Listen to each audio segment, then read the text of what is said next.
नमस्कार दोस्तों, स्वागत है आपका हमारे चैनल बुद्ध की वाणी में। आज हम आपके लिए एक नई कहानी लेकर आए हैं जो जगत के पालन भगवान श्री हरि की पत्नी माँ लक्ष्मी ने उनसे एक औरत विधवा क्यों होती है इसके बारे में पूछा था। तो चलिए कहानी शुरू करते हैं। अगर आप भी आध्यात्मिक जानकारी पाना चाहते हैं तो इस चैनल को अभी सब्सक्राइब कर लें। तो एक बार माता लक्ष्मी भगवान विष्णु से मिलने के लिए जाती है और कहने लगती है, प्रभु, जब मैं आपसे मिलने के लिए आ रही थी तो मेरी नजर मृत्यु लोक पर पड़ी। वहाँ मैंने देखा कि 3 स्त्रियां जो आपस में सहेली थीं, उनमें से 2 स्त्रियों विधवा होकर के दुखी जीवन जी रही थीं, जबकि एक स्त्री सुहागन होकर के अपने पति के साथ सुखी जीवन जी रही थी। प्रभु, यह बात मेरी समझ में नहीं आई, इसलिए मेरे मन में 3 प्रश्न उठने लगे।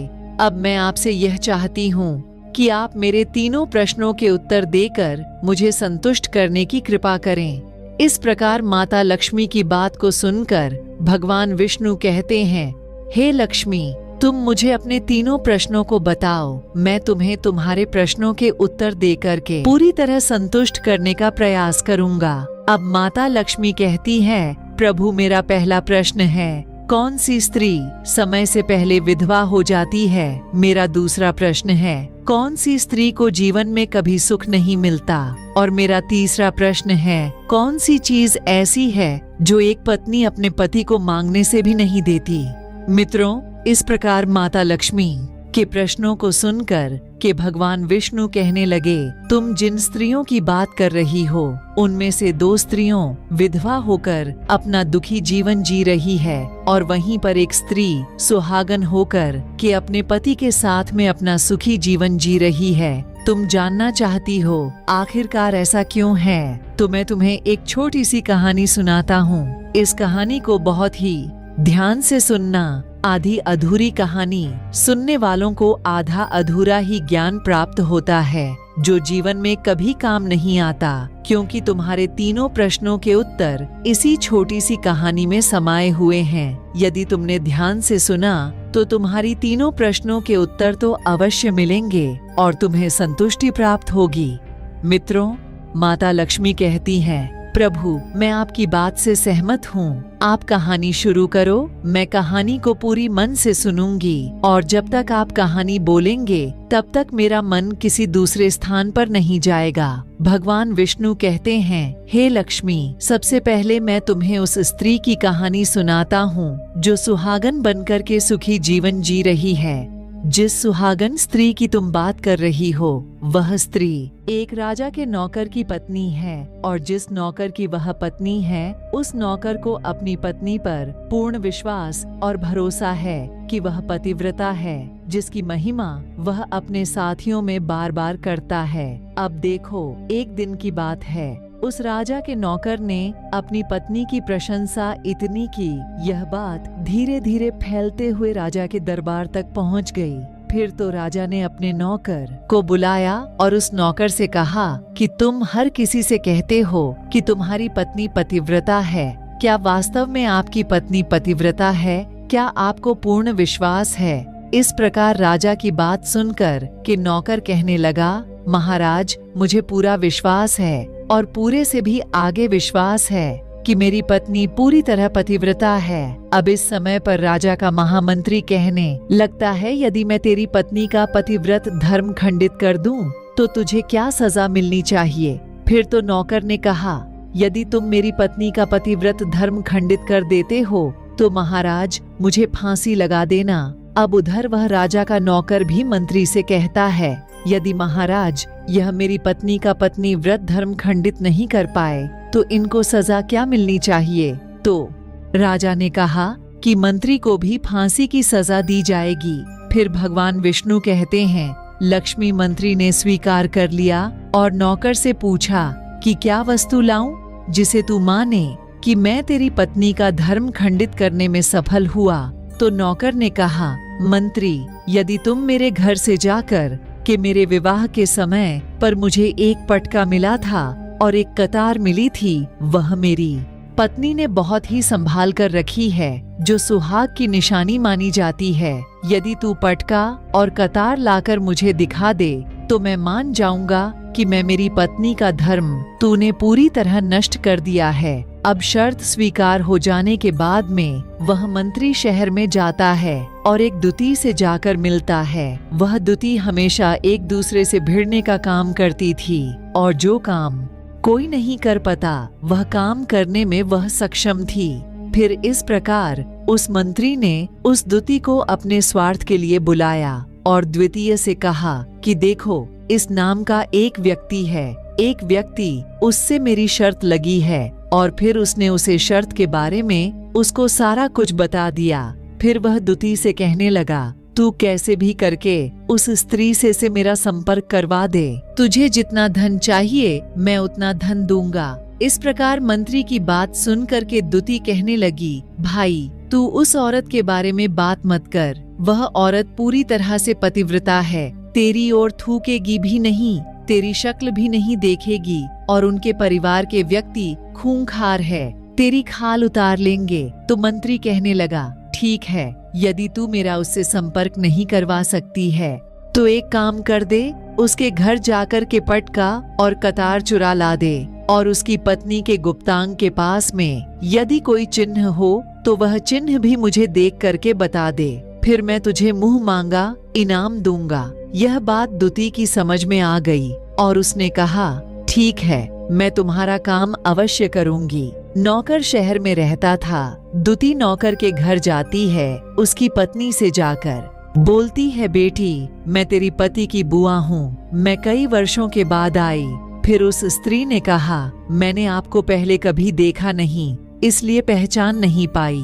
और इस प्रकार उस दूती को उस नौकर की पतिव्रता स्त्री ने बहुत बड़ा सम्मान दिया, मगर उसे क्या मालूम था कि यह उसके साथ में छल करने आई है। अब भगवान विष्णु कहते हैं, लक्ष्मी, इस प्रकार वह दूती उस पतिव्रता स्त्री के साथ में 2 दिन तक रुकी। जिस समय वह स्त्री स्नान करने लगी तो दूती उठकर के उस पतिव्रता के कमर रगड़ने लगी। उस पतिव्रता स्त्री ने बहुत मना किया, फिर भी वह दूती नहीं मानी और कहने लगी, तुम मुझे तो बेटी से भी प्यारी लगती हो, तो मना मत करो। काफी दिनों के बाद में मेरी तुम्हारी मुलाकात पहली बार हुई है। अब ऐसा कह करके वह दूती मुख पर हाथ फिराने लगी। फिर आंखों को धोने के बहाने से उस दूती ने उसे पतिव्रता स्त्री की आंखों पर पानी मार दिया और उसे स्त्री की आंखें बंद हो गईं। इस प्रकार गुप्तांग के पास में जांग पर तिल था जो दूती ने देख लिया, बस उसका काम बन गया। उधर स्नान करने के बाद में जब वह पतिव्रता स्त्री रसोई में खाना बनाने गई तो दूती को मौका मिल गया और उसने पटका और कतार उस नौकर के घर से चुरा ली और वहां से एकदम से भाग गई और जाकर के दूती ने वह पटका और कतार मंत्री को दे दिए और उस पतिव्रता स्त्री के जांग पर तिल की निशानी भी बता दी। मंत्री सीधा राजा के दरबार में पहुंचा और राजा से जाकर कहा, महाराज, मैं नौकर की पत्नी के साथ में 2 दिन बिताए और यह पटका तथा कतार उसी के हाथों से लेकर आया हूँ। फिर तो राजा ने दरबार लगाया और नौकर को बुलाया तथा महामंत्री से सभा में पटका और कतार नौकर को दिखाने के लिए कहा। फिर राजा की आज्ञा पाकर के मंत्री ने उस नौकर को पटका और कतार दिखाई और उसकी पत्नी की जांघ पर तिल भी बताया। तो नौकर मान गया कि वास्तव में आज मेरी पत्नी ने अपना पतिव्रत धर्म पूरी तरह से भंग करवा लिया। भगवान विष्णु कहते हैं, लक्ष्मी, फिर तो राजा ने फांसी का दिन 15 दिन के बाद में रख दिया और कहा कि नौकर को 15 दिन के बाद में फांसी पर चढ़ाया जाएगा। और इस प्रकार से नौकर से उसकी अंतिम इच्छा पूछी तो नौकर ने कहा कि मैं अपनी पत्नी से अंतिम बार मिलना चाहता हूँ। इस प्रकार राजा ने उस नौकर को आज्ञा दी कि ठीक है, तुम अपनी पत्नी से मिल सकते हो। फिर नौकर अपने घर गया और अपनी पत्नी से कहा कि आप मेरे साथ में बहुत बड़ा विश्वासघात किया। मैंने आपके विश्वास पर मंत्री से ऐसी शर्त लगाई थी कि राजा के दरबार में राजा के सामने मैंने कहा था कि मेरी पत्नी का पतिव्रत धर्म कोई नष्ट कर दे तो मुझे फांसी लगा देना। अब मुझे 15 दिन के बाद में फांसी लगा दी जाएगी। मेरे साथ विश्वासघात करके तुमने ठीक नहीं किया उसे। पतिव्रता स्त्री ने अपने पति को सारी बात बताई मगर उस विश्वास नहीं हुआ। और फिर नौकर राजा के दरबार में पहुंचा तो राजा फिर उसे कैद में डलवा दिया गया। अब उधर नौकर की पतिव्रता धर्मपत्नी ने परमात्मा को याद किया और अपना भेष बदल करके राजा के दरबार में गई और राजा से नाच दिखाने की आज्ञा मांगने लगी, क्योंकि वह स्त्री बहुत ही सुंदर थी और उधर राजा शौकीन होते हैं। इसलिए राजा ने आज्ञा दे दी कि सभी मंत्री आदि उपस्थित होकर के इस सुंदरिका का नाच करवाने की पूरी व्यवस्था करी। भगवान विष्णु कहते हैं, लक्ष्मी, फिर तो सब मंत्री महामंत्री राजा आदि दरबार में उपस्थित हुए और फिर उस नौकर की धर्मपत्नी ने जब नाचना शुरू किया तो राजा को उस स्त्री का नाच बहुत ही सुंदर लगा। और फिर राजा ने कहा, तुम मुझसे क्या मांगना चाहती हो? तुम जो भी मांगोग मैं तुम्हें वही दूंगा। फिर उस नौकर की पतिव्रता स्त्री ने कहा, महाराज, आपकी सभा में मेरा चोर है जिसने मेरे रुपए लिए थे मगर आज तक वापस नहीं दिए, उसे फांसी की सजा दे दीजिए। अब राजा ने कहा, ठीक है, बताओ मेरे दरबार में तुम्हारा चोर कौन है, उसका नाम क्या है? मैं उसको फांसी की सजा अवश्य दूंगा। भगवान विष्णु कहते हैं, फिर उस नौकर की पतिव्रता स्त्री ने कहा, महाराज, आपका मंत्री मेरा चोर है, आप इनको फांसी की सजा अवश्य दें। अब उधर जैसे ही मंत्री ने सुना कि यह सुंदरी मुझे अपना चोर बता रही है तो मंत्री कहने लगा, महाराज, मैं कसम खाकर कहता हूँ कि मैं इसका कभी कुछ नहीं चुराया है। मैंने इसे आज तक कभी देखा ही नहीं है, तो मैं चोरी कैसे कर सकता हूँ? मैं आज तक इसकी शक्ल ही नहीं देखी है। अब भगवान विष्णु कहते हैं, लक्ष्मी, जैसे ही मंत्री ने कहा कि मैं सुंदरी की आज तक शक्ल ही नहीं देखी है तो वह सुंदरी कहने लगी, महाराज, यह मंत्री मुझे जानता नहीं है, तो आप इससे यह पूछो ये पटका और कतार कहाँ से लाया था। मैं उस नौकर की पत्नी हूँ जो आपके यहाँ पर नौकरी करता है और आप मेरे निर्दोष पति को फांसी देने वाले हैं। अब मैं आपको पूरी दास्तान सुनती हूँ। यह जो आपका मंत्री है, इसने मेरे पास में अपनी एक दूती को भेज करके मेरी जांघ के दिल का पता लगाया और उसी ने यह पटका और कतार चुरा कर के इसको ला कर के दी। और आपके मंत्री के द्वारा भेजी गई दूती जब मेरे घर पर आई थी तो उसने मुझसे कहा था कि वह मेरे पति की बुआ है और वह पहली बार आई है, इसीलिए मैं उसको पहचान नहीं सकी। और महाराज, जिस प्रकार मैंने उस स्त्री को अपने यहाँ पर बहुत बड़ा सम्मान दिया और अपने ने घर पर उसके ठहरने की व्यवस्था की और इस प्रकार उस नौकर की पतिव्रता स्त्री की बात को सुनकर के राजा ने दूती को बुलाया। फिर उस दूती ने राजा को सारी सच्चाई बता दी, जिससे राजा ने उस नौकर को रिहा कर दिया और मंत्री को फांसी पर चढ़ा दिया।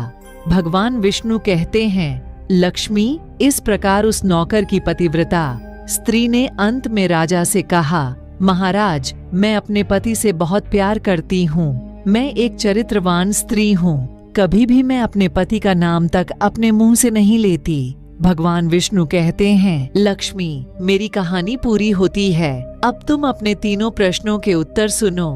तुम्हारा पहला प्रश्न था, कौन सी स्त्री समय से पहले विधवा हो जाती है? तो जो स्त्रियां अपने पति का नाम लेती हैं, वह समय से पहले विधवा हो जाती है, क्योंकि पति का नाम लेने से पति की उम्र कम हो जाती है और समय से पहले ही उनके पति की मृत्यु हो जाती है। ऐसी स्त्रियां जो पति का नाम लेती हैं, समय से पहले ही विधवा होकर के एक दुखी जीवन जीती है। बस यही राज की बात है कि तुम जिन 3 सहेलियों की बातें कर रही थीं, उनमें से 2 विधवा थीं और एक यह नौकर की पत्नी थी जो पतिव्रता स्त्री थी। यह पतिव्रता स्त्री कभी भी अपने पति का नाम मुंह से नहीं लेती थी और उधर वह 2 स्त्रियों जो विधवा होकर जीवन दुखी होकर जी रही है, वह हमेशा अपने पति का नाम लेकर ही बुलाती थी, जिसकी वजह से उनके पति की उम्र कम हुई और फिर वह दोनों स्त्रियां समय से पहले ही विधवा हो गईं और आज वह दुखी जीवन जी रही है। इसलिए कभी भी स्त्रियों को अपने पति का नाम अपने मुंह से नहीं लेना चाहिए। अब तुम्हारा दूसरा प्रश्न था, कौन सी स्त्री को जीवन में कभी सुख नहीं मिलता? तो समझ लो, जो स्त्रियां अपने पति के बिना अनुमति के किसी तीर्थ स्थान या उत्सव में जाती हैं, उनके जीवन में कभी सुख नहीं आता। ऐसी स्त्रियां जीवन पर दुखी रहती हैं और उन्हें पति का कभी प्रेम नहीं मिलता। भगवान विष्णु कहते हैं, लक्ष्मी, तुम्हारा तीसरा प्रश्न था कि ऐसी कौन सी चीज है जो एक पत्नी अपने पति को मांगने से भी नहीं देती। तो समझ लो, वह चीज गाली है। एक चरित्रवान स्त्री कभी अपने पति को गाली नहीं दे सकती, और जो स्त्री गाली देती है वह स्त्री कभी चरित्रवान नहीं होती, और ऐसी स्त्री जीवन भर रोती है, उसके जीवन में कभी सुखी नहीं आती, और समय से पहले ही ऐसी स्त्री विधवा हो जाती है। मित्रों, इस प्रकार कहानी सुनने के बाद में माता लक्ष्मी पूरी तरह से अपने तीनों प्रश्नों से संतुष्ट होकर कहती हैं, प्रभु, वास्तव में जो स्त्री चरित्रवान होती है वह कभी दुखी जीवन नहीं जीती है, क्योंकि ऐसे घर में लक्ष्मी का सदा वास होता है और वह घर धन धान्य से हमेशा भरपूर बना रहता है। ऐसी स्त्रियां हमेशा घर को स्वर्ग बना देती हैं। दोस्तों, आपने आज के इस कहानी से क्या सीखा वह मुझे आप कमेंट में बता सकते हैं। उम्मीद है कि आपको आज की कहानी पसंद आई होगी, तो इस वीडियो को उस इंसान को शेयर करें जिससे यह कहानी सुनने की जरूरत है, और उसी के ठीक बाद हमारे चैनल बुद्ध की वाणी को सब्सक्राइब करें। तो चलिए फिर मिलते हैं ऐसी एक और नई कहानी में एक नए मैसेज के साथ। तब तक के लिए अपना ख्याल रखें। धन्यवाद।